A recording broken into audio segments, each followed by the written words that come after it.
E hoje, mais uma temporada do Para Mães Como Eu. Esse projeto lindo que, como vocês já sabem, nasceu do meu coração e hoje ele é compartilhado com um coração de outra mãezinha também, Soares House. Como vocês já nos acompanharam no último episódio, não será mais só a Sam me apresentando. Hoje, já começamos nessa temporada com a Kelly ao meu lado, trazendo uma nova roupagem pro Para Mães Como Eu. Como é que vai ser a partir de agora? A gente não vai falar somente das mamães na maternidade. A gente vai trazer a mamãe como de fato ela é no seu dia a dia. A mamãe advogada, empresária, a mamãe... Que mais, Kelly? Pois é, mães em cargos de liderança, mães que saem, trabalham e podem agregar muito mais à maternidade, como a gente conhece, né? Nosso dia a dia, a nossa rotina que é tão corrida. E para começar esse primeiro episódio, né, eu pensei numa mãe que ela ocupa um cargo de gestão numa empresa. Ela é a diretora de marketing das Lojas de Portugal, a Miriam, que é a mãe da Júlia também, né? E ela vai colaborar com a gente, contar um pouco da jornada dela e como ela chegou até aqui, como a maternidade influencia nessa jornada dela e na carreira dela. Tudo bem? Seja bem-vinda. Ai, obrigada. Seja bem-vinda, meu amor. Sam, é Kelly. Kelly, a gente já faz um trabalho já de bastante tempo lá no Portugal, né? Eu quero primeiro agradecer. Fiquei muito lisonjeada de saber que eu fui a pessoa escolhida, né, para esse primeiro episódio. Essa nova fase, né, aqui do podcast de vocês. Muito feliz, muito obrigada mesmo. E ainda mais assim, de ter sido lembrada como, né, esse papel tão importante, né, não só como mãe, mas como empreendedora, como empresária. Eu quero agradecer, muito feliz. E a gente quer saber um pouquinho da tua história. Você tem uma filha, quantos anos ela tem? Como essa maternidade chegou pra você? Como isso te impactou como mulher, primeiro? Eu tenho uma filha, a Juliana. Ela tem 3 aninhos, né? Oh, que é delícia. uma espoleta, né? Mini blogueira também, ela quer ser, já quer seguir os passos da mãe, segundo ela. Eu costumo falar assim, que ser mãe era o que eu sabia que eu queria ser desde muito nova. Se me perguntasse, o que você vai querer ser na sua vida profissional? Não sei. Oscilei entre arquitetura, administração, pensei em vários ramos, mas mãe era o que eu dizia que eu seria. Eu batizei minha primeira filhada, eu tinha 12 anos de idade e cuidava mesmo, não era só... Cuidava, de verdade, era minha bonequinha. Uma maternidade latente, Já. né? E aí depois tive outros afilhados, assim, porque eu acabei que adiando esse sonho da maternidade, porque eu também tinha muito na minha cabeça assim, eu quero ser mãe, quero, mas eu quero um pai do meu lado, presente. E aí, com as circunstâncias da vida, fui adiando esse sonho. Mas nisso, paralelo, eu fui sendo madrinha, né? Eu sou a madrinha oficial da família, que aí eu exercia a maternidade. Sempre chamava a tia Miriam madrinha. Madrinha, a Dinda, eu sou a Dinda oficial. E aí, quando realmente, né, a gente conversou e viu, não, agora tá na hora, né? Na verdade, antes da Juliana, nós tivemos, né, uma maternidade, eu tive, né, uma gravidez não planejada, que acabou também, logo descobri, 2 semanas depois, acabei tendo um aborto, né, espontâneo. E aí eu disse, não, então agora a gente vai planejar, né? Aí veio pandemia, a gente adiou mais um pouquinho. E depois, quando foi no momento que eu disse, não, agora tá na hora. Eu e ele, a gente conversou, né? Não, agora tá na hora, vamos organizar. Me organizei, me preparei, fiz todos os exames. E aí veio a Juliana, né? Em março de 2022. Ainda estávamos num pós-pandemia aí, né? Mas já estava a coisa mais tranquila. E assim, a maternidade veio para mim... É difícil, né? A gente sabe, a gente planeja. Kelly tem 2, você tem 3, né? Mesmo que a gente planeje.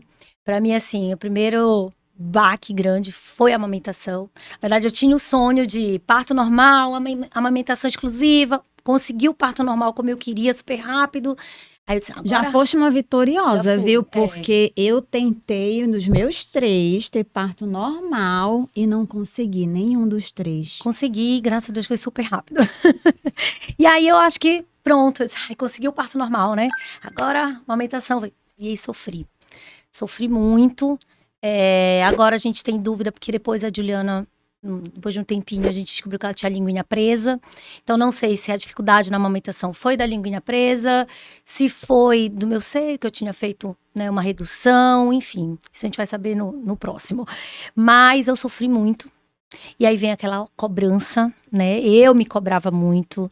E de não estar conseguindo amamentar exclusivo como eu tinha sonhado.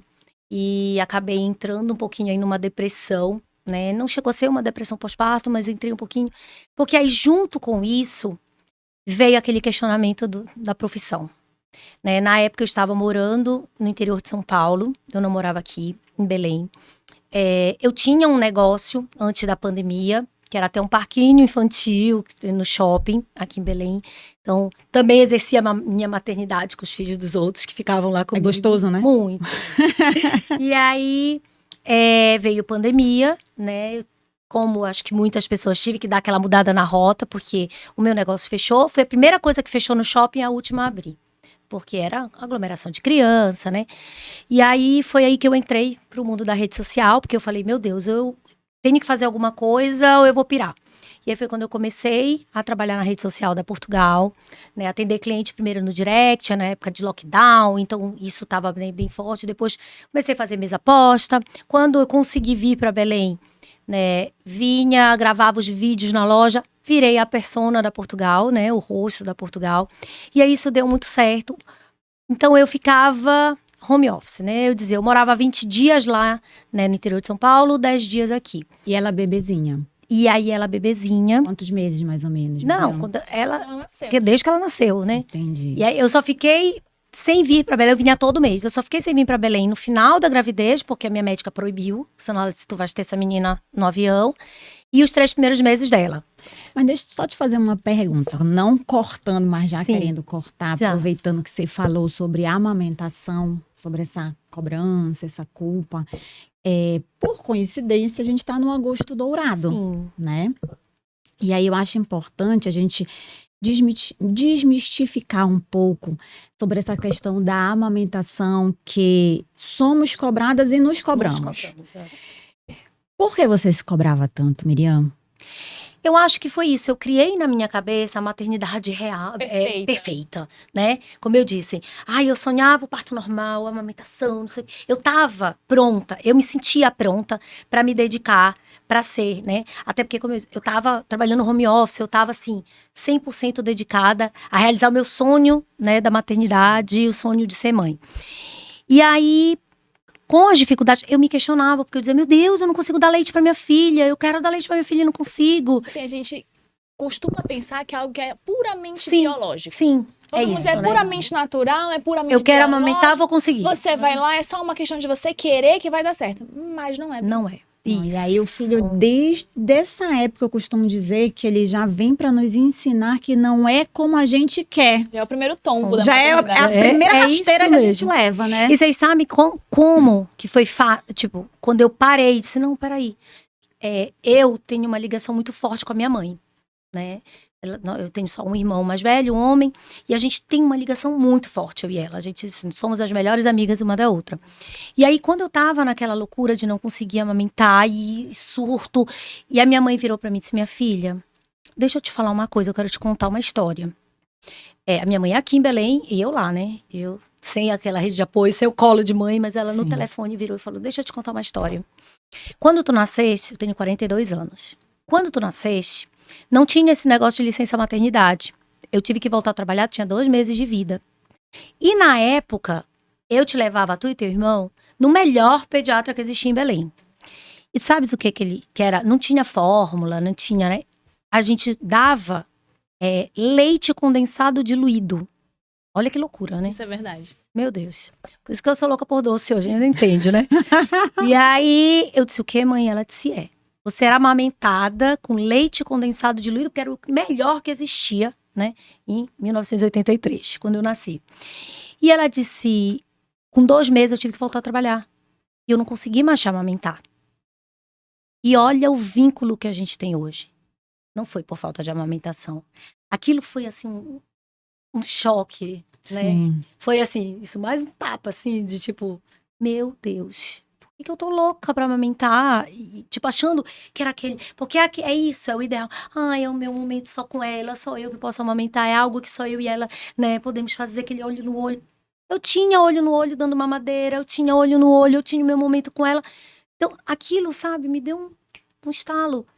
E então, eu acho que é isso, a gente tem que desmistificar. Porque eu me sentia pronta, eu estava me dedicando a... Foi Mas uma não criança deu. esperada, programada, organizada, né? É uma coisa que eu acho importante a gente falar. A amamentação, é claro que ela tem. Não vamos nem aqui questionar Sim, todos os benefícios da claro. amamentação. E é claro que na primeira hora, você tem que tentar, você tem que dar o seu melhor. A maternidade, ela traz da gente sempre dar o nosso melhor. Mas a gente, na maternidade, eu acho que com o tempo a gente vai aprendendo a estabelecer alguns limites. Sim. Né? E aí a gente pega, assim, umas questões como essa, e a maternidade, ela ensina muito, de estabelecer nossos limites. Você tinha um limite. E eu lembro, acho que eu vi um post teu quando tu desmamou a Júlia, tu escreveste um texto, e foi uma coisa que eu lembro porque me marcou muito também. Porque eu tinha essa percepção da naturalidade da amamentação. Porque eu tive uma amamentação facilitada. Foi muito fácil pra mim amamentar. E aí eu li aquilo e disse assim, foi fácil pra mim, mas eu acho que pra outras mulheres pode não ser tão fácil. Sim. E eu tinha isso de ficar mostrando, gente, vamos amamentar, incentivando e mostrar muito. E pra mim era uma coisa muito fácil e muito natural. E o teu post na época me fez ver isso com outros olhos. E eu olhei aquilo e disse assim, cara, pra mim é natural, mas eu tenho que começar a me policiar, porque eu tô aqui numa posição de que outras mães se olham e se espelham em mim, e eu tenho que entender que existe um outro lado da moeda também, e aquilo de você aprender a olhar para o outro. Existem mães que podem estar me vendo e se cobrando de uma coisa que pra mim é natural, mas que pra outra pessoa pode não ser, por uma questão fisiológica, biológica, ou qualquer de rotina, ou qualquer outra coisa. E a maternidade, ela traz isso, né? De mostrar pra gente outras realidades, outras facetas e tudo. Mas isso eu acho que é a parte mais bonita da maternidade. A gente Sim. aprender, evoluir, amadurecer. E eu acho importante a gente falar, nós três aqui, né, trabalhamos com redes sociais e eu vejo o que acontece muito hoje. Eu trabalho com muitas mães. É a questão da maternidade, como você falou, idealizada, pautada nas redes sociais. Naquilo que as redes sociais estão ditando naquele momento, né? E a gente sabe, é inquestionável o poder, o valor da amamentação. A gente não está botando em questão isso. Mas ter, como a Kelly falou, essa empatia, né? Eu tive 3, né? Tenho 3 filhos. A minha primeira, eu não conseguia amamentar. O meu segundo, eu não conseguia amamentar. Só conseguia amamentar na terceira, raspa da panela. E não consegui nenhum dos 3 parto normal. E assim, não tem diferença nenhuma entre uma maternidade e outra. Do que amamentei, do que não amamentei. Foi parto cesárea, você foi parto normal. Teu foi o quê, Kelly? O Rafa foi cesárea e a Clara foi normal. Clara foi normal. Tem diferença? Nenhuma. E a gente escuta muito isso, né? Eu escutava muito isso. Ai, porque vincula de maneira diferente, nanana. Aí ficava pensando, então acho que eu vou ter a Clara de cesárea pra ser tudo igual ao do Rafa. Não, eu vou ter a Clara de parto normal. Aí quando eu peguei a Clara, olhei assim e disse, acho que é a mesma coisa. É o mesmo amor, o mesmo sentimento. Gente, e uma coisa que eu falei pra uma amiga minha que ela não tava conseguindo engravidar e ela tava optando por uma adoção. E ela, porque eu queria estar gestante, eu disse assim, sabe quantas vezes eu lembro de mim grávida no dia? Quase nada. A gestação, esses 9 meses são incríveis, são maravilhosos, mas é um pedaço tão pequeno da maternidade. Eu acho que a amamentação é a mesma coisa. É muito grande, é muito importante, é maravilhoso. Quem consegue, ótimo. Mas é algo tão pequeno, perto da dimensão de tudo que a gente vive com eles, tudo que a gente nos ensina, desse olho no olho, dessa troca, dessa identificação. Eu acho que tem outras formas de você ser mãe, exercer essa maternidade de maneira muito boa com seu filho, com muita conexão também. Isso. É isso que você falou, até hoje eu me arrependo. Porque na época eu nem postava. A dificuldade. Eu assim, o que acontece? De até 3 meses eu fazia translactação, né? Que era aquilo que era a sondinha. Não, eu conseguia tirar um pouquinho de leite meu, mas a maioria já era a fórmula. E aí, mas ela tava sugando meu peito e eu tentava. Quando, com 3 meses que ela já começou a ficar grande, ela pegava a sonda, ela jogava longe. Era aquele estresse. E aí, eu podia ter mostrado isso. Mas aí eu me cobrava, porque eu dizia, meu Deus, vamos ver que eu não tô conseguindo amamentar, eu não sou a mãe que as pessoas esperam que eu seja. Na verdade, era a mãe que eu tinha na minha cabeça, né? E aí, hoje eu me arrependo, porque eu podia ter mostrado quantas poderiam estar passando. Na verdade, hoje eu tenho uma grande amiga, né? Que é a mãe da melhor amiguinha da Juliana, que estava passando exatamente pela mesma coisa. E aí eu lembro um dia, aí eu sei que foi depois, ai não, vamos pra mamadeira. Ixi, meu marido fazia sonda dedo, botava no dedo pra ela chupar, tudo pra gente tentar não introduzir a mamadeira, que eu achava que ia piorar, né? E aí, não, vamos pra mamadeira. Primeiro dia da mamadeira, eu lembro, eu disse pra ele, eu não consigo, vai tu. Eu fiquei na porta do quarto, chorando, chorando, chorando, e ele lá dentro, e ela chorando, porque ela me queria, né? E aí eu disse, meu Deus, por que que eu não mostrei isso? Eu não quis mostrar essa minha fragilidade, né? Mas a gente tem medo, Sim. né? Eu tinha Né, medo de ser Miriam? julgada, né? De, olha aí a Miriana, né? Não tá conseguindo dar de mamar. E Julgamento aí todo- tudo na nossa cabeça, né? E E eu aí, acho que o julgamento parte mais da gente sim, é da do gente. que do outro. Com certeza. E aí depois, quando eu entrei com a mamadeira, eu consegui ficar com ela até 5 meses no misto. O peito era aquele acalento, era um aconcheguinho. Era 5 minutinhos às vezes, aí já não tinha mais. Ela queria mamadeira, ela chorava. Mas eu tinha, então, até quando eu conseguia ainda manter aquele. Era só o alimento do aconchego, da alma, né? E aí, mas eu podia, hoje eu me arrependo, porque como ela falou, a gente trabalha com, né, Sim. com rede social, a gente. Às vezes até a gente cai nessa armadilha de querer mostrar só O lado o bom. lado bom, né? A coisa real para não. Mas não, a gente, né, tem que também mostrar, né, a nossa fragilidade, porque tem outras ali que estão nos assistindo. Quantos depois eu conversando, fiquei sabendo de várias outras que tiveram dificuldade, que não conheciam a sonda, né, que poderia, né, fazer ali aquele momentinho com a sonda. Então, assim, é essa responsabilidade que a gente tem também, né, de mostrar, né, que não é a vida perfeita, não é comercial de margarina, não. Na verdade, não é que seja imperfeito, são Sim, duas formas é a realidade, de viver a né? mesma experiência, né? Isso. E aí, tu falaste antes que eu estavas morando fora. Isso. E aí eu lembro, inclusive a gente começou a trabalhar juntas Foi. nessa época, que a Miriam, ela ia e voltava. E eu fiquei pensando, gente, como ela tem um filho pequeno, como é que ela consegue voltar? E aí sempre trazia Sim. a tua bebê. E depois chegou no momento que ela começou a estudar, né? É. Como foi essa transição de assim, vou ter que vir, minha bebê vai ficar, ela tá crescendo, não dá pra trazer sempre. E essa decisão, essa mudada de chave, assim, de eu vou trabalhar, eu vou exercer minha função, ocupar o meu cargo, trabalhar esse meu lado empresária, em conjunto com a minha maternidade. Assim, deixar de ser a maternidade exclusiva, 100% a bebê e começar a trabalhar meu outro lado.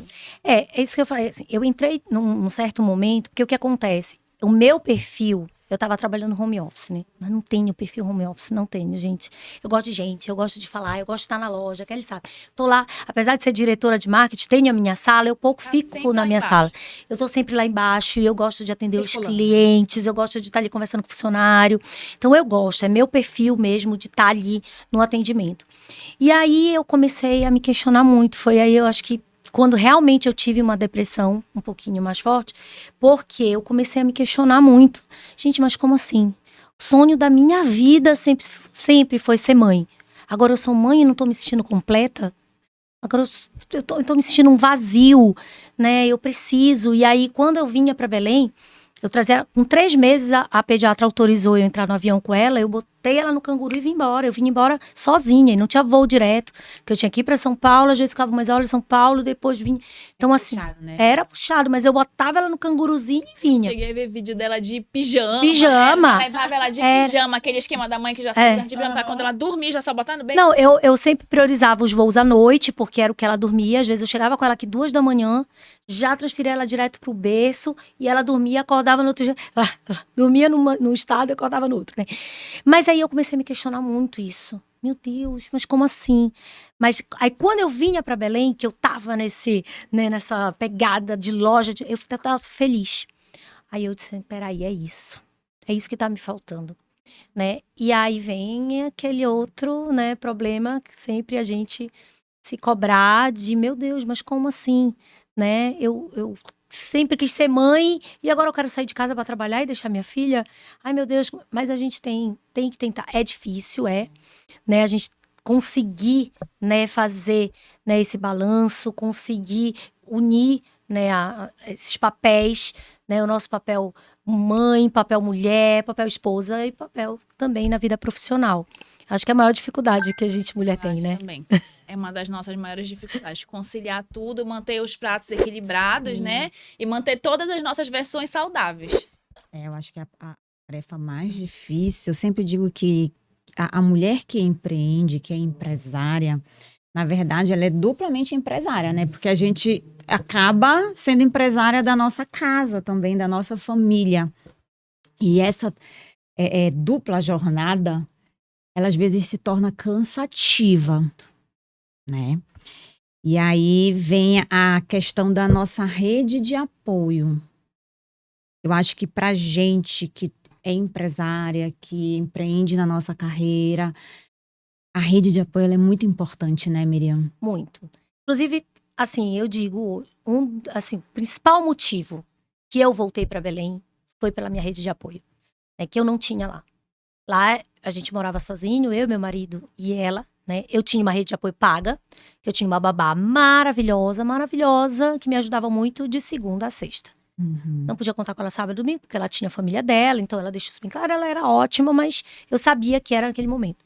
Meus sogros moravam em outra cidade, a minha sogra de vez em quando podia ir também, porque ela também é empresária na cidade dela. E aí, assim, eu falei pra ele, eu disse, não, a gente precisa. Eu tô precisando de rede de apoio, eu tô precisando. E ela também sentia falta, sabe? A minha mãe fala que ela só é paulista de nascimento, que ela é paraense todo, sangue, ama comida paraense. E aí, quando a gente começou a perceber que quando eu vinha com ela pra Belém, ela já maiorzinha, né, já... Ela amava a bagunça na casa da vovó, um monte de gente, e primo, e madrinhas, e aquela confusão, os padrinhos todos. E aí eu falei pra ele, não, olha, ela é feliz lá, ela gosta disso. Aqui é só nós três, ela ficava meio... E aí quando tu falaste, né, aí veio a necessidade de, não, vamos colocar ela na escola. Falei, gente, como é que vai fazer isso? Eu não vou viajar e deixar ela aqui, né? Até porque lá a gente não tinha rede de apoio pra ele ficar sozinho, Uhum. né? E aí eu disse, não, aí foi que decidi, né, voltar, mas foi pela rede de apoio. Eu ainda tenho uma rede de apoio paga, né? Que eu tenho uma babá maravilhosa, eu tenho as funcionárias que trabalham na minha casa maravilhosas, mas assim, também tenho a minha família hoje do lado, e isso é muito importante. Da gente poder, né? A gente sai, eu falo, assim, pra minha babá, eu faço tudo por ela, né? Porque eu só consigo estar tranquila, trabalhando, tá bem. Tô aqui agora porque eu sei que ela tá lá. Sim. Tá com bem, ela. tá tranquila, tá fazendo as atividades dela. Tudo, bem cuidada, tá? E assim, aí hoje à noite, por exemplo, tenho um compromisso pra ir. Ela vai ficar com a minha mãe. Então eu vou poder ir tranquila. Meu marido também tem o compromisso dele, porque ela vai estar na vovó, vai estar bem cuidada. Então, isso é muito importante realmente. Então, pra você, mulher, né, que de repente não pode ter só rede de apoio, né, família, de sangue, tem a rede de apoio paga, né? Tem babá, tem empregado, que a gente tem que contar com isso. A gente tem que aprender a pedir ajuda também, né? Sim. Porque a gente, mulher, também quer ser Super mulher. super mulher, Esse de né? pedir ajuda, Quer dar conta de tudo. ele me bate fundo porque é uma das minhas maiores dificuldades na maternidade. É uma coisa que eu tenho que diariamente treinar. Do Rafa, eu não tive babá. Mas olha, hoje eu tenho babá com a Clara e eu digo, se você tiver a possibilidade, porque enfim, isso é um Sim. privilégio, Sim. de ter uma rede de apoio paga, faça. Porque eu tinha na minha cabeça, eu quero ser mãe 100% do Rafa na minha cabeça, né? Porque eu ia deixar de ser menos mãe porque eu tava Sim. pedindo ajuda. E na época também eu tinha minha mãe, que querendo ou não, ela tava um pouco doente já, mas ela dava um suporte. Mas, gente, assim, família é maravilhoso, um suporte maravilhoso, mas pro nosso dia a dia, pra nossa rotina, a gente que sai de casa pra trabalhar, ter alguém de confiança que fica em casa, e não precisa ser uma rede paga, mas alguém de confiança que fica em casa, a gente vem trabalhar Faz total tranquila. Faz diferença. total diferença. Faz muita Às diferença. vezes você não pode ter uma babá, mas consegue uma escola integral, né? Tem o apoio. Mas acho que o mais importante é isso, é a gente aprender a pedir ajuda. A pedir ajuda. Né? Que é o que falta às vezes, né? Falta. Às vezes a gente não quer dar o braço a torcer, né? Tipo, não vou conseguir, né? Não vou. Isso aí é uma tarefa que eu tento diariamente, assim, porque eu tento fazer tudo ao mesmo tempo e fazer tudo. No final do dia eu digo, gente, por que eu fiz tudo isso? Eu podia ter dado pro marido fazer tal coisa, pedir pra minha irmã fazer outra coisa, Aí eu fico, ai, É uma coisa que a gente precisa ir trabalhando, né? A gente vai centralizando, dando mas eu conta acho de que isso tudo. faz parte também da personalidade. É uma característica das mulheres em cargos de liderança, né? A gente acaba tendo, de fato, essa dificuldade em pedir ajuda, né? Centralizar mais as coisas. Quer centralizar, quer dar É demonstrar fraqueza, né? Às vezes. justamente, e eu sempre falo que no demonstrar fraqueza é que justamente a gente se faz forte. Sim. É nos nossos momentos de fraqueza que a gente acaba se fortalecendo mais. Eu tenho essa visão. E outra coisa que eu achei muito interessante você falar foi o momento em que a Juliana vinha para cá, né? Em que ela era uma criança feliz. Duas coisas, eu sempre digo que a criança, ela tem um círculo de energia que ela consegue sentir o amor verdadeiro. Ponto 1, né? E o segundo ponto que eu ia falar é que a gente, quando tá próximo da nossa gente, é diferente.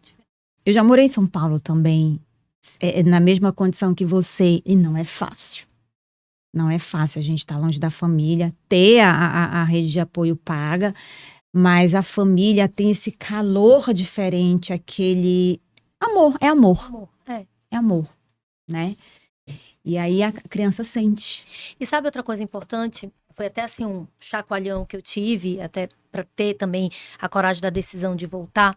Eu comecei a fazer terapia lá, né? Senti a necessidade. E aí a psicóloga disse para mim: Miriam, a sua filha precisa de você feliz. A sua filha precisa de você completa. Não adianta você continuar aqui, não, eu tô aqui porque eu tenho que me dedicar à maternidade, mas se você não tá completo, se você não tá feliz na sua vida profissional. Então ela precisa, mesmo que seja, não, agora a mamãe vai sair para trabalhar, mas a mamãe tá bem, a mamãe tá feliz. Não adianta a mamãe estar dentro de casa, né? Tá estressada. Tá estressada e a mamãe não tá... É a qualidade do tempo, Sim, né? Não a quantidade do tempo. justamente. Então, assim, eu acho que isso muito, nós mulheres que saímos para trabalhar, a gente também, é que é aquela história, aquela máxima, né? Nasce a mãe, dizem nasce uma culpa, na verdade nasce um monte de culpa junto, né? Mas, assim, a gente muitas vezes questiona, meu Deus, mas aí eu tô longe. É a gente começar a aprender, isso foi uma coisa que a psicóloga, né, me disse, aprenda a ter a qualidade do tempo, não a quantidade. Então, é um treino diário, não é fácil, até porque quando a gente trabalha com rede social, né, a gente trabalha ali, o celular é a ferramenta de trabalho, é muito difícil de conseguir também separar, né? Não, agora eu cheguei em casa, larga aqui esse celular, né? Então, a gente tem que estar sempre, além de estar ali respondendo, a gente tem que estar indo atrás de tendência, a gente tá, meu Deus, o que eu vou postar, o que eu vou... Então, assim, mas eu tento, é um exercício diário, não é fácil, muitas vezes eu estou falhando, vou confessar, porque senão meu marido vai dizer que eu tô mentindo aqui. Mas é chegar em casa e tentar deixar o celular e estar ali aquele momento com ela. Né? Tá ali a qualidade do tempo. Pode ser 1 hora no dia, pode ser... tento criar os meus momentos com ela, né? Então, hoje é meu momento com ela, levar ela pra escola todo dia. Então, a gente vai no carro, a gente tem a nossa música de ir pra escola. Por sinal, ninguém acredita, mas é Melzinho, ela ama. E não... Ela ouviu um dia e ela diz, mamãe, nossa música de ir pra escola. E a gente vai junto no carro, cantando, dançando. E aí, a gente conversa. E então, aquele momento é nosso. De casa até a escola, aquele momento é nosso. A chegada na escola, a nossa despedida, o nosso beijo, a gente já tem aquele nosso ritual. Então, aí, normalmente, eu não vou almoçar em casa. Ou quando vou... Já chego tarde, ela já tá almoçando, ela já até saiu pra atividade dela. Então, assim, ela tem um momento com o pai dela de almoço. E à noite, quando eu chego, normalmente ela também janta um pouquinho mais cedo, mas quando eu chego, eu tento fazer aquele momento também nosso. Aquela brincadeira, aí tinha aquela loucura do sono, né? Contratei uma... consultora de sono quando ela nasceu e não sei o que, fazia tudo direitinho, janelinha do sono, não sei, era louca do sono, autonomia do sono, eu botava ela dormir, acordada no berço, lá era maravilhoso, funcionava. Quando a gente mudou pra cá, eu disse não, se eu não tiver esse momento, eu tenho que ter esse momento com ela. Então, hoje em dia, eu coloco ela pra dormir, sim, ela só dorme comigo. Mas por quê? A gente reza, eu leio história, eu rezo, eu faço massagem. É um momento nosso. É um momento que vocês estão construindo as memórias de vocês. Né? Isso. Então, assim, tem muito isso também da gente, né? Porque a rede social, ela dá aquela enxurrada, né, de coisas. Sim. E é da amamentação, e é da autonomia do sono, e é do não sei o quê, é da A gente vai só alimentação. absorvendo tudo e querendo fazer tudo ao mesmo tempo e Introdução perfeito. alimentar, BLW e lá, lá. Estímulo e cor e brinquedo. E se você não entrar nessa ditadura, você É uma não péssima é Sim. uma boa mãe. Nada. Isso mesmo. E aí, hoje em dia, eu disse, não, peraí que a gente tem que ser flexível. Eu acho que isso também é um grande X da questão, né, da maternidade com a vida, né, profissional, é a gente também ser flexível, né? Por exemplo, Achar o nosso ponto em comum, Isso. né? O que funciona pra um pode não funcionar pra isso. você. E também a gente dá aquelas mudadas de rota, às vezes, né? Por exemplo, eu trabalho, ela tem a atividade dela, né, à tarde, que é balé, natação. Na terça-feira, eu disse, não vou trabalhar hoje, à tarde. Ela me pediu, mamãe, não vai hoje, eu quero que você vá comigo na natação. Eu disse, não, filha, mas a mamãe tem que trabalhar. Não, mamãe, por favor. Aí eu digo, peraí. Aí liguei. Claro, isso, né, é uma facilidade Sim. quando você é a empresária, né? Se você é funcionário, realmente... Tem o ônus e tem o bônus, né? É isso que eu falo. Às são vezes, escolhas. o meu marido diz assim, você não tira férias, você só vai trabalhar em outra cidade. Esse é o ônus de Sim. né, Empreender, empreender, de empresária, você de ser ocupar um empresário. cargo onde você tá numa liderança, de uma equipe Sim. e tudo. Mas você tem o bônus que eu posso sair, né? Organizar a agenda e Organizar levar ela no agenda, balé, não- ter uma flexibilidade Não preciso também férias, né? Às vezes é mais do que 30 dias. Então a gente tem, né? Mas a gente tem que saber também dosar, porque senão também às vezes a gente esquece, porque a gente não bate o ponto, né? A gente só sai, às vezes então eu tô em casa, às vezes é 8 horas da noite. O que você tá fazendo? Tô trabalhando, né? Aí eu queria te perguntar uma Sim. coisa. Teve a Miriam antes de ser mãe, que já era empresária. Teve a Miriam mãe, que viveu a maternidade intensamente, se dedicou. E aí tu teve esse ponto em que tu virou essa chave e disse assim, eu também, para ser feliz, isso é uma questão muito importante que você pontuou, para ser feliz eu também preciso ser empresária, ser a pessoa que toma a frente, ter contato com o meu público e tudo, além de ser a mãe. A gente tem essa função, né, de ser mãe, de ser empresária, de ser esposa também, dona de casa, todas essas funções. Agora eu queria saber de ti, em que essa tua maternidade mudou a tua versão empresária? Como foi que a maternidade interferiu assim no teu olhar para os teus funcionários, para o teu público, na tua gestão, na tua maneira de trabalhar? Eu acho assim, né? A gente vira mãe, né? E aí vira colo, né? Tem um olhar mais, né? E aí eu, né, acho que depois que eu virei mãe, eu virei mais compreensiva. Às vezes, né? Ai, meu Deus, errou esse funcionário, meu Deus do céu. Né, ficava chateada. E agora a gente passa a ser, né, mais compreensiva. Dizer, não, peraí. Respira, né? É que nem que a gente tem que fazer com o filho, né? Peraí, respira. Para. E deixa eu ensinar. Deixa eu encaminhar, né? Deixa eu explicar como eu quero, né? Então, calma. Se ele errou, peraí, né? Ele não quis errar. Né? A gente passa a ter um olhar mais sensível, né? Ter um acolhimento, um carinho. E eu digo assim, eu tenho um exemplo muito forte em casa da minha mãe, né? A minha mãe é empresária, é empreendedora. Ela e meu pai juntos montaram a Portugal, né? Há 33 anos atrás, 32. E aí, eu tive esse exemplo muito forte. E a minha mãe, ela é mãezona, ela é mãe colo, assim, mãe de cuidar de todo mundo. E eu sempre vi ela muito cuidando dos funcionários, né, acolhendo. E aí eu dizia, nossa, quando ainda não era mãe, às vezes eu dizia, nossa, mas acho que a mamãe tá fazendo demais. Né? Eu acho que tá exagerando. Agora eu entendo, sabe? A gente passa a ter esse olhar de acolhimento, né? A gente passa a ter um olhar mais compreensivo. Aflora, né, Miriam? Né? Dessa maternidade, né? De você entender. Com os clientes também, a gente passa um pouquinho mais de paciência, né? De entender. E aí me ajudou muito também, porque além, né, de ser diretora de marketing, eu também atuo muito no setor de compras. E aí a gente passar a ter esse olhar mais da necessidade da mãe, né? De olhar como mãe, eu entrar na loja e pensar como mãe, né? Não, isso aqui, né? Precisa, isso aqui, um jeito, né? De pensar ali na criança. A gente muda. Eu acho que eu mudei muito, principalmente nesse acolhimento, né? De entender mais o outro. Eu li essa semana porque assim, a minha filha, ela é neurodivergente. O que a gente já sabe, antes de 1 aninho de idade, ela foi diagnosticada com TPS, né? Começou tátil, agora já começou a desenvolver auditivo também, né? Com transtorno de processamento sensorial. Ela é acompanhada, né? Por vários profissionais. A gente ainda não fechou o diagnóstico, até porque ela é muito pequena, né? Mas ela é acompanhada por TO, por psicólogo. E aí, ela tem, assim, uns estouros emocionais, né? Bem grandes. Então, às vezes, coisas que... Aí eu leio muito, né? E nisso, como a gente passa a ler, o Instagram começa a entregar, né? Mais ainda o conteúdo. E aí, falando sobre quando o seu filho tá fazendo uma birra, né? Se você estourar, se você estressar, se você gritar, piora. Então, respira, pensa e olha pra mãozinha dele.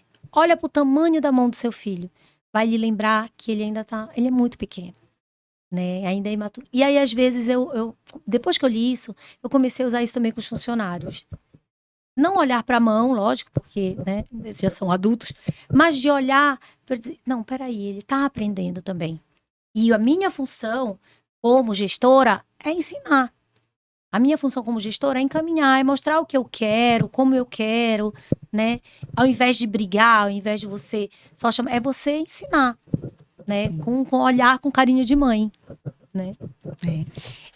Miriam, me diz uma outra coisa. Eu acho que, não sei se é a tua, mas eu vejo que o grande diferencial em a gente conseguir equilibrar esses pratinhos, né? Nós, mães, todas essas multifunções, gestão do tempo, né? Eu tenho alguns hábitos, né? De gerir o meu tempo, agenda. Sou muito, assim, processos da minha rotina. Tenho também a minha rotina com os meus filhos, que eu não abro mão. Como é que tu fazes para gerir esse teu tempo? Que ferramentas você usa? Dá essa dica aí para as mamães empresárias. Auxilia nesse processo. Gente, não sou exemplo. Não, pode ser que o meu marido vai botar nos comentários. Ele vai Que eu comentar. estou mentindo. É assim, na verdade, o que acontece? Com todos esses papéis, né, que eu tive que passar a exercer na vida, começou a haver uns alertas, epa, peraí, né? Na verdade, buguei mesmo, sabe? De organização do tempo, eu não estava sabendo, e aí, às vezes, estava priorizando algumas coisas em detrimento de outras. E aí, através justamente dela, desse acompanhamento que ela tem com o profissional, e aí a minha psicóloga também deu uma acendida assim no alerta. Vamos dar uma olhadinha aí nessa bagunça? Vamos dar uma olhadinha no que está acontecendo? E aí eu fiz uma análise com um neuropsicólogo, e é onde eu descobri que eu tenho TDAH. E aí eu falei, mas a primeira coisa é aquele susto, né, do diagnóstico, e aí eu questionei, mas como assim? Eu nunca fui a pior aluna da turma, porque a gente tem isso na cabeça, né? Os estigmas, né? O estigma do TDAH é a criança que tem dificuldade na escola. Né? Eu disse, mas eu nunca tive dificuldade, como assim?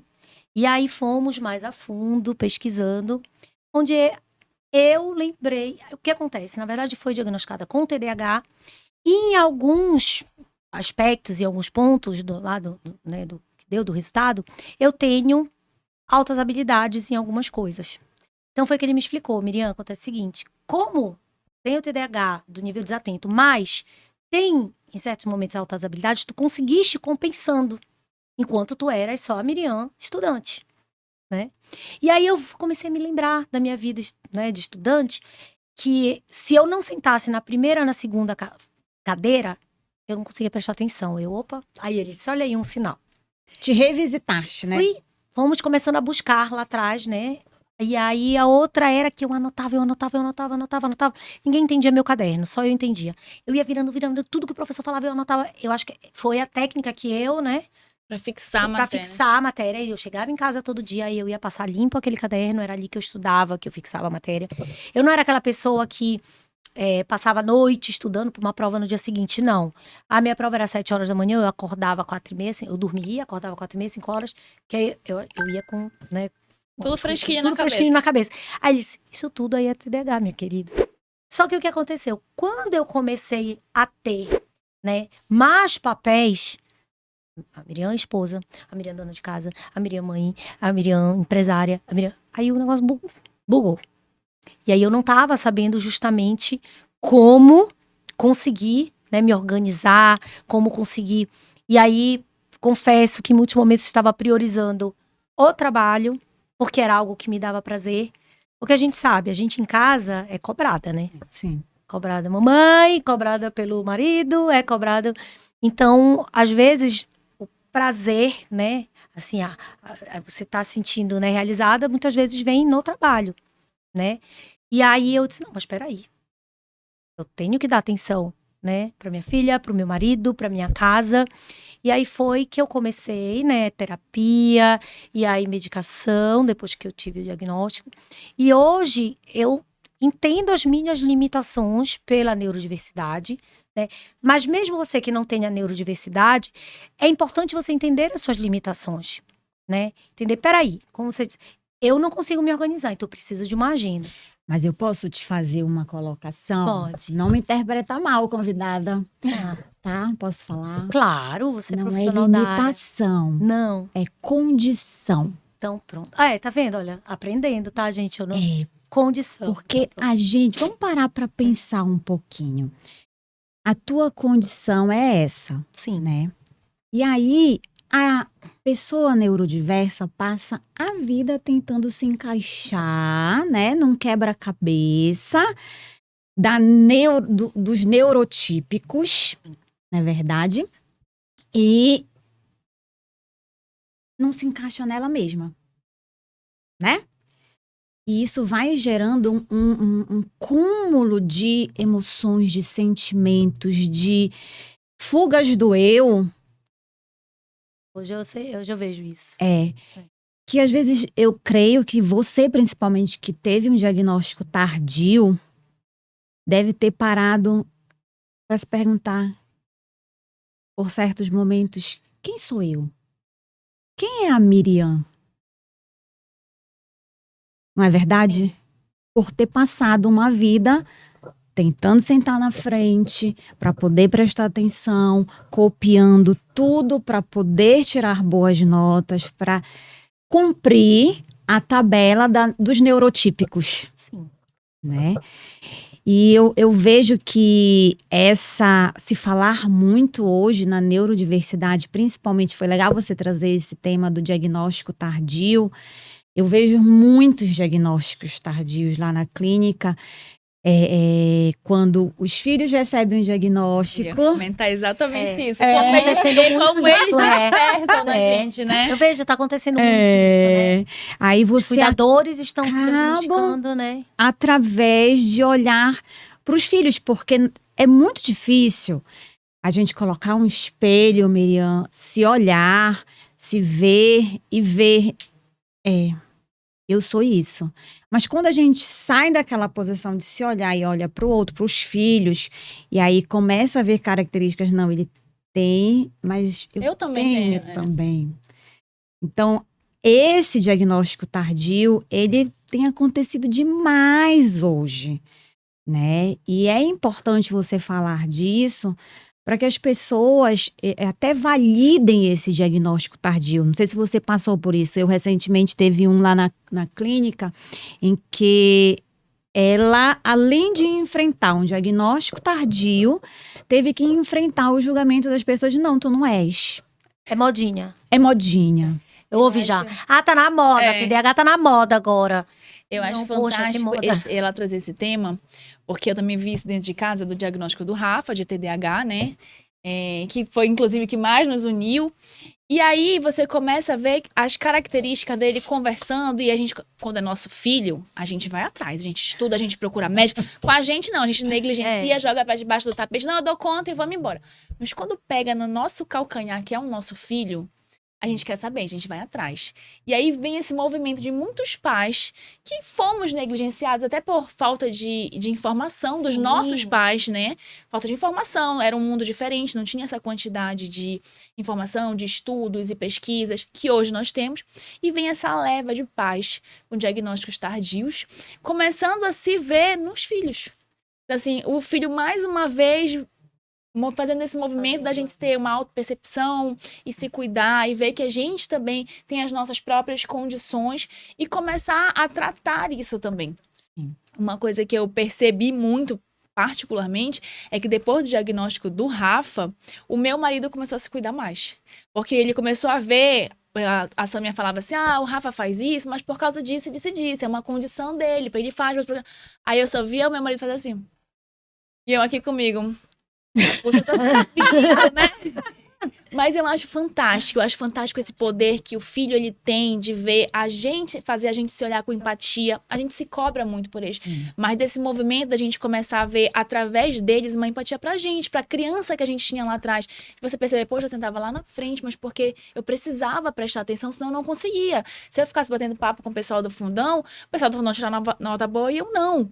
Então, assim, esse movimento de empatia, nós como pais, para as nossas crianças que passaram através dos nossos filhos. Eu acho fantástico, é algo que a gente conversa muitas vezes, eu e a Muito. Samia também. E eu fico, assim, muito feliz de trazer esse tema, porque eu enfrento isso diariamente com o Rafa. Outro dia, só um exemplo. Eu postei um boletim do Rafa, que tinham vários 10. Eu disse, ai, nossa, filho, parabéns. E veio uma pessoa e perguntou assim, mas ele não tinha TDAH? Aí eu só comigo que uma coisa tem a ver com a outra. Isso se chama capacitismo. Pois é, mas isso vem de uma estrutura social e de informação onde as pessoas acham que uma neurodivergência torna a pessoa incapaz para outras atividades. Sim. Elas não entendem que são condições Sim. e que a gente precisa apenas adaptar, ensinar outros caminhos, ensinar outros métodos para facilitar a vida daquela pessoa, daquela criança, daquele adulto, através de terapia, através de estudos que comprovam e que mostram que existem outras maneiras de você chegar ao mesmo ponto. Eu quero passar na faculdade. Tem gente que vai sentar e vai ler o livro, tem gente que vai só assistir aula, tem gente que vai precisar copiar, e a gente vai achar os métodos e os caminhos para cada indivíduo, porque todos somos diferentes. Isso. Eu vejo hoje, assim, era algo que eu tinha muito, e isso até atrapalhava a minha maternidade, antes de eu ter o diagnóstico, porque, por conta do TDAH, né, como a minha psicóloga explica, né, são várias abinhas abertas, né? Então, eu saio de casa para fazer... Não, hoje eu vou na empresa para fazer isso. Chega lá, já aparece aquilo, já vai... E aí, eu chegava em casa à noite e... cansada. Exausta, acabada, física, emocionalmente. E só me jogava no sofá. Meu marido dizia que eu chegava e me jogava no sofá. Não conseguia ali nem ter energia para interagir com ela e tudo mais. E aí eu entendi que era porque, na verdade, era aquela situação, né, de não tinha o início, meio e fim, né, de alguma tarefa. Então, a sensação que eu tinha toda noite quando eu chegava em casa, que eu fiz hoje mesmo? Meu Deus, eu só apaguei incêndio hoje o dia inteiro. Meu Deus, eu só corri atrás do meu rabo hoje o dia. Era a sensação que eu tinha e aquilo me cansava. Hoje em dia... E te frustrava, né? Frustrava. E aí eu também não estava feliz, realizada, né? Que eu dizia, meu Deus, mas eu passei o dia inteiro fora de casa, e não fiquei com a minha filha, mas o que eu fiz no trabalho?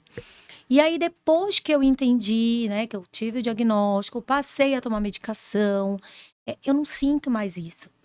Mas aí também, né, eu aprendi a dizer, não, peraí. O oposto de mim é meu marido. Ele tem altas habilidades mesmo, também, né, recebeu o diagnóstico, né, através de toda essa questão da nossa filha. E assim, enquanto, né, eu tenho que parar, a cabeça dele ramificada, né, e ele consegue fazer... É o que a gente chama do pensamento arborizado. Esse pensamento arborizado.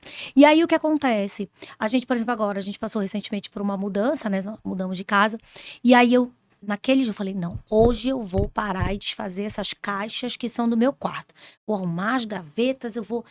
Aí eu tava lá, focada lá nas minhas gavetas, nas minhas caixas, jogando fora coisa vencida. Ele entra. Não, porque a gente tem que resolver essa... Parou. Não. Eu vou terminar essa tarefa. Depois eu vou lá com você.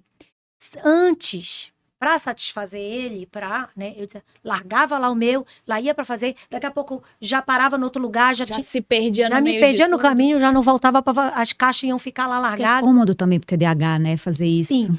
E aí, hoje em dia, não, eu entendi, peraí. Se eu largar aqui, a chance de eu me perder no caminho fazendo outras coisas, eu já olho pra eles, não, agora não. Calma, deixa eu terminar isso aqui. Quando eu terminar isso aqui, eu vou lá ver o que você quer. E aí fica, né, eu fico feliz, realizando. Não, eu fiz início, meio e fim. Arrumei todas as gavetas, joguei fora tudo que tinha que jogar fora. Então, a gente passa a entender, como se disse assim, o filho, né, as limitações e as nossas limitações. Ele tem, por exemplo, a gente tá 10 anos junto, ele nunca tinha me falado que ele tinha sensibilidade auditiva. Porque pra ele aquilo era uma bobagem, né? Nunca valorizou. Como ela passou a apresentar, ele começou a também falar, mas eu tenho isso. Eu sou assim, eu também sinto. Ai, também tá doendo no meu ouvido. Então, foi até a pedagoga da escola dela, a gente conversando um dia, e ela disse que ela também tem altas habilidades, também tem sensibilidade auditiva. Aí ela deu pra ele aqueles abafadorzinhos, Sim. laranjinha que tem, né? Que é tipo de EPI, né? Ela disse, toma um presente pra ti. Quando a Juliana desestruturar, quando a Juliana tiver de começar a chorar muito, coloca no teu ouvido. Porque aí tu vais conseguir parar, respirar e resolver a situação. Porque aí ele estourava junto. E às vezes eu também na minha desorganização. Então agora a gente entende, né? Eu entendo o que é meu do TDAH, ele entende o que é dele das altas habilidades e como a gente pode fazer para criar ela, para tentar, né, ajudar ela. E assim, tem momentos que eu olho para ele e digo, isso não dá para mim. Assume. E eu vou embora pro quarto e eu vou respirar e eu vou para baixo do chuveiro chorar às vezes, mas eu digo, isso não dá para mim. E senão eu vou, né?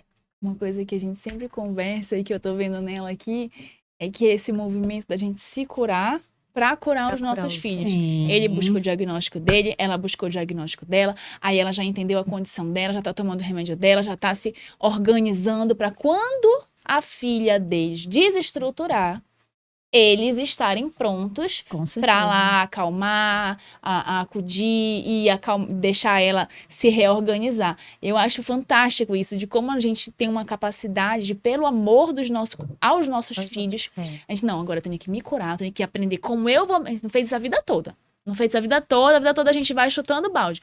Mas quando trata do nosso filho, não, agora eu vou parar, eu vou ver meu diagnóstico, eu vou tomar meu remédio, eu vou aprender como eu me acalmar, porque quando a minha filha destruir, eu tenho que ser a mãe dela. Eu acho isso fantástico, como o filho, ele desperta isso na gente, né? E assim, antes de qualquer coisa, Miriam, eu preciso, antes que a gente finalize o podcast, deixar assim a minha admiração pela sua história, tá? Pela sua conduta, porque eu sempre digo, falam muito em maternidade atípica.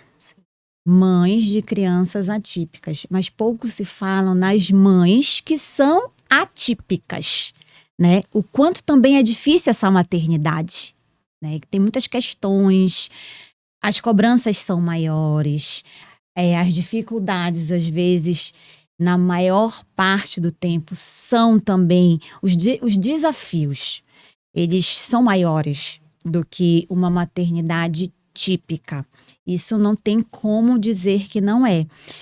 E você seguindo, meus parabéns, admiração, eu digo mais ainda por você cuidar de você, para cuidar dos seus. Por quê?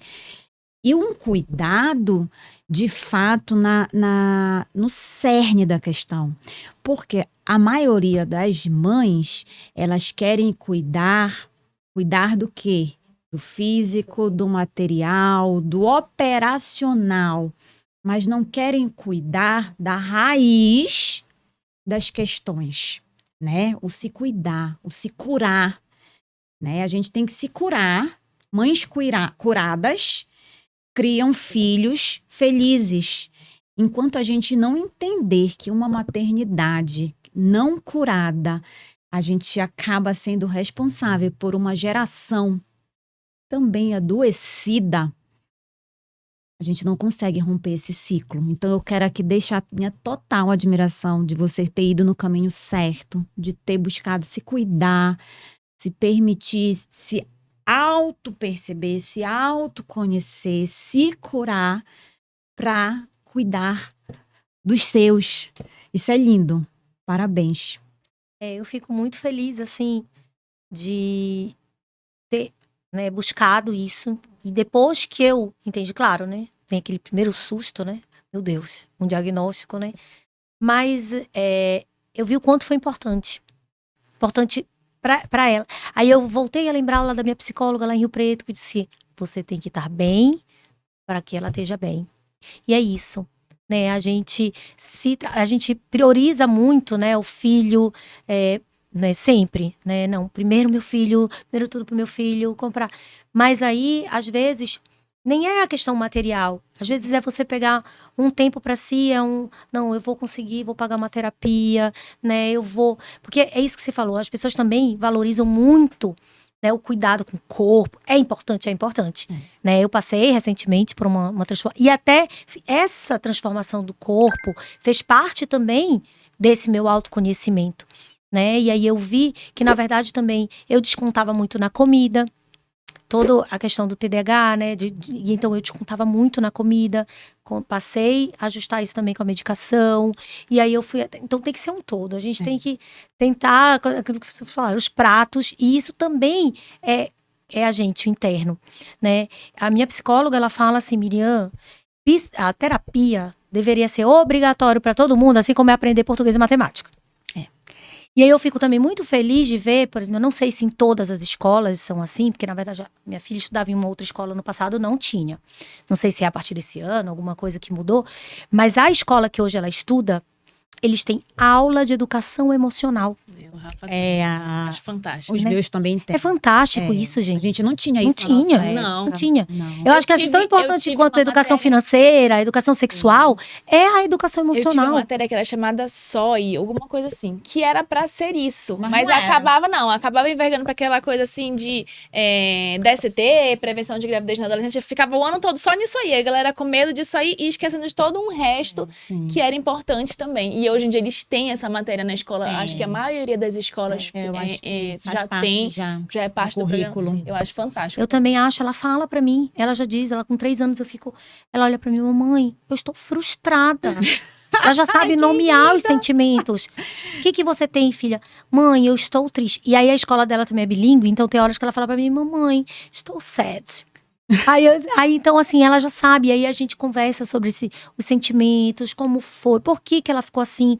Porque eu acho que a gente vem aí de uma geração, nós, né, que foram pais que talvez trabalharam muito, eu falo por mim, né, e aí acabaram suprindo muito a gente do material, né. E aí também veio uma geração, né, um pouco perdida também, né. E aí agora a gente tá tendo a oportunidade, né, de rever muitas coisas. Eu acho que a rede social tem um lado positivo, né, da gente buscar, ler, estudar, entender. Quando a Juliana nasceu, né, agora eu entendo, meu marido, altas habilidades, que na época eu não sabia. A primeira coisa que ele fez quando ele descobriu que eu tava grávida foi comprar a Bíblia do bebê. Meu Deus, era um livro enorme. E ele leu. E aí ele vinha me falar das teorias. Aí tinha horas que ele vinha me falar a teoria, eu disse, filha, a prática é bem diferente, tá? Bora adaptar aqui. E a gente tem que estudar, hoje em dia, realmente, ser pai e mãe, para ser bons pais e mães, né? A gente estudar, a gente ir atrás, a gente pesquisar. Não falo nem só, agora a gente estava falando, né, sobre pais recebendo diagnósticos tardios. Eu falo de cuidadores, porque a minha mãe, por exemplo, minha mãe, 68 anos, através da minha filha e do meu sobrinho, eu tenho um sobrinho autista, nível 3 de suporte, que tem também TPS, né? E através deles dois, ela se diagnosticou com TPS. Ela ainda tá criando coragem para ver se tem algo mais aí. Sim. Mas ela tem TPS. Ela sempre, ela disse, se perguntar para ela, qual é a sua roupa preferida? Se você pudesse passar o dia inteiro vestida como? De pijama velho do avesso. do avesso, porque a É pequena etiqueta. costura, não é a Aí, costura, costura. dói, ela disse, dói. E aí eu lembro, aí depois quando a gente veio, eu lembrei, eu criança, ela sempre odiou que pegasse na cabeça dela, porque ela dizia que doía a cabeça dela. E aí eu criança, às vezes, quando eu queria perturbar ela, eu ia lá e pegava na cabeça dela. Era querendo chamar atenção, né? Sim. Tipo assim, me bate, mas me olha, né? Uhum. E aí, eu disse, meu Deus, o quanto que eu fiz a minha mãe sofrer com aquilo. E aí, ela também tem muito forte o cheiro, a sensibilidade olfativa. E aí, quando eu queria perturbar ela, eu passava um perfume bem forte. Eu me enchia de perfume. Eu lembro aquele Fahrenheit, uma vez ela pegou o vidro do Fahrenheit, mas ela quebrou longe. Porque aquilo, ela dizia, minha filha, parecia assim que a minha cabeça ia explodir. E aí, quanto que eu não... né? Como eu não sabia, era Sim. frescura, antigamente, né? Era frescura, era... Ai, esse moleque... Ela diz que ela apanhou muito por várias coisas. Então, assim, é importante, né, isso, Sim. da gente estar, né, buscando, conhecer, e é isso, é através do amor ao filho, né, no caso dela, aos netos, a gente está buscando se conhecer também, saber aonde, epa, pera aqui, isso para mim é um pouco difícil, isso aqui me dói, né? E aí tentar se curar, tentar, né, buscar o autoconhecimento pelo amor próprio e pelo amor Sim. ao filho, né? Nossa, É muito lindo isso, né? eu acho fantástico. Eu fico fantástico. olhando assim e eu acho incrível. Porque eu sou uma entusiasta da maternidade e eu gosto de ser mãe. E a gente tem que dividir, a gente sempre fala, dividir isso, né? Você pode ter filhos, você pode gostar da maternidade ou não, tudo bem. Eu gosto de ser mãe e eu gosto de ver as mudanças que eles fazem na nossa vida. Poxa, imagina a sua mãe, a essa altura da vida, começar a se perceber. Dizer assim, poxa, não é que eu não é que eu fosse uma pessoa ruim, não era que eu fosse fresca, não era... Era só uma condição diferente. Imagina assim, um olhar de empatia para ela, com ela mesma, através da neta. Porque ela não vai olhar pra neta e dizer, não, essa menina tá com frescura. Não, ela vai dizer assim, não, minha neta tem uma condição, mas opa, eu também tenho. Então, assim, esse olhar de empatia, De acolhimento, de né? acolhimento e de você, sabe, começar a dizer assim, poxa, mas eu também tenho uma condição, eu também não precisa ser assim, todo mundo igual, mas isso através dos nossos filhos, dos nossos netos e desse amor que nasce com a gente, né? E a gente encerra hoje o nosso Ah, Para Mães a gente Como tava tão Eu. bom, É papo. ótimo. Mas olha, nada impede da gente marcar outros cafés, chá, suco de laranja. Mas muito obrigada, Miriam. Você não sabe o quanto a sua história inspira, né, Kelly? Claro. Ai, Outras mamães, outras mulheres que vivem uma maternidade, sendo empresária, sendo empreendedora da sua própria carreira. Então, continue se inspirando em mulheres assim. Eu digo que a gente tem que apoiar outras mulheres. Somos mulheres, né? Que nos apoiamos, que você também seja uma mulher que apoie. E quem sabe no próximo pode ser você aqui com a gente. Com certeza. Né? Quero agradecer também a presença dela. Fiquei muito feliz de conhecer um pouco mais, já trabalhar junto há algum tempo, mas de conhecer um pouco mais dessa história, de conhecer um pouco desse outro lado, de você se abrir com a gente e poder compartilhar isso, que eu tenho certeza que vai abrir os olhos de muitas outras mães, de muitas outras mulheres. E é isso, muito obrigada. Nossas portas estão abertas para quando você Sempre quiser que voltar você também. quiser, sinta-se à vontade. ai, gente, eu já cheguei aqui muito feliz e muito honrada e saio daqui nessa troca, né? Infelizmente, é aquilo que a gente fala, né? Às vezes os ataques vêm justamente de outras mulheres. E a gente tem que se apoiar, a gente tem que se entender, né? As nossas limitações, as dificuldades, as condições. Aprendi, condições, né? E assim, ter a empatia mesmo, A né? gente precisa tomar frente desse movimento Isso. de empatia entre mulheres. Isso. Né? De apontar menos o dedo, mas assim, pensar, será que ela não tá precisando de ajuda? Sempre se questionar e se perguntar e se colocar no lugar. E a gente precisa tomar frente desse movimento de empatia, principalmente na internet, que as pessoas é muito mais fácil você apontar o dedo. Mas assim, de trazer esse lado materno para nós mesmos, não só para os outros. Muito obrigada. Obrigada. A gente que agradece, foi ótimo. Obrigada, gente. Gente, Beijo, até o próximo.